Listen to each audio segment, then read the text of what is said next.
to do something. When I got dressed this evening, I had to put on this jacket. I had to put on this scarf around me. I had to do something. And you're glad I did something. Okay? Let's be practical. Put on. You've got to do something to become godly. God will not force it on you.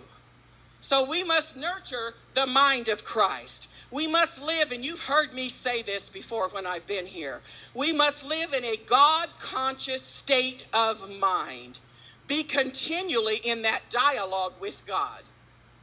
And I tell you, you all can do it. It's not just because I'm involved in ministry. There are many times things will happen. It's like my father told a story about Holy Ghost told me.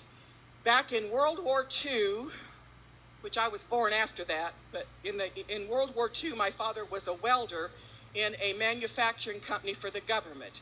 And they worked on welding lines and making something for the government. And they wore those big welding, hoods, and they were in their coveralls, or is it overhauls? The things that, I get those two mixed up. Is the ones that have the arms in them and everything, is that the overhaul? Coverhaul, okay.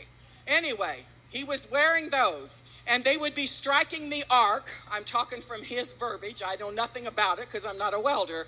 And their pants would catch on fire. And the men in the lineup would start cussing and swearing because their pants caught on fire. And his first name was Raymond. And when his pants caught on fire, he'd push that big hood back. He'd bang it out, get it to stop, but he didn't cuss and swear. Just because he didn't cuss and swear, they said, Raymond, what's wrong with you? When you catch on fire, you're not cussing and swearing. That's what I'm talking about, folks. I don't care what the situation is. If we have the holy mind of God, then in any circumstances, we're not going to cuss and swear because somebody cuts us off. And say, oops, I say that once in a while. No, let the words of my mouth, be careful, I'll sing the song again.